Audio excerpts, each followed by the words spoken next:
I'm here at the Werribee Quarantine Centre with our vet, Dr Andrew Cust, who's overseeing the preparation of Dandino for this year's Caulfield Melbourne Cup, as he did with Jackalbury last year.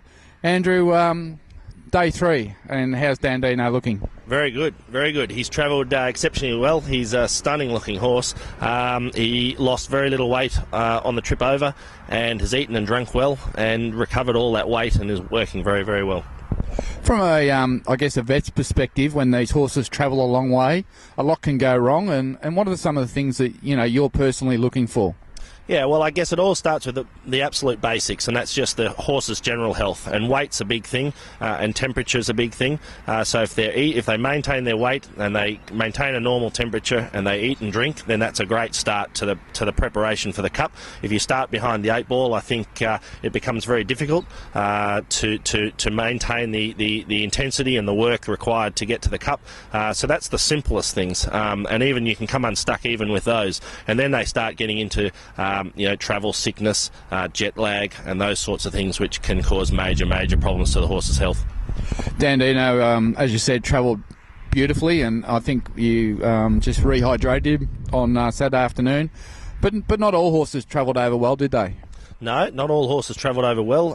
In every shipment, I think there's a varying degree of how horses travel, but he's a seasoned traveller. I think you mentioned to me he's raced in 7 countries, so he's travelled a lot, and he was very relaxed when he arrived. Some of the younger horses that have come over got a bit wound up, didn't eat and drink on the trip, and so their recovery, post-arrival recovery varies greatly from ours.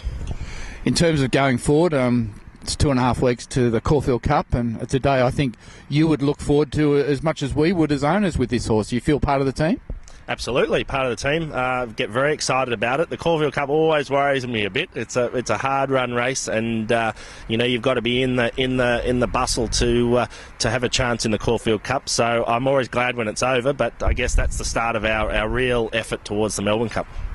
We're certainly coming here this year wound right up for the Caulfield Cup, and I think you made the comment to me the day that on Saturday when he walked in that he looked trained up, hard and fit, and different story to what Jackalbury was last year.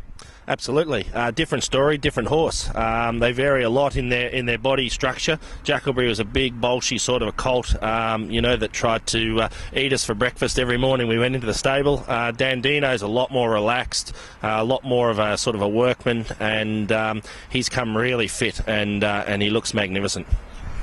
Over the next couple of weeks, you'll be here on and off, or as required, hopefully not too often. Absolutely. Hopefully I'm not required too often at all. I'll keep an eye on his major work and make sure he recovers well from those. Barring any complications, it's all a matter of recovery and getting him right for the next bit of work and the next race. And then if anything ugly arises, then hopefully I'll be here to do my best. The big question for the owners is, has our vet actually put money on him each way? No, the vet hasn't put any money on him each way. I'm not a punter at all. I'll admit that I was at the Melbourne Cup last year and I put $5 each way on Jackalbury for a bit of fun, and that proved successful. But I'm a hopeless punter, and we'll see on Caulfield Cup Day. Well, I thought what we might do this year is, rather than pay your accounts, we might just put all that money straight on him to win. What do you say?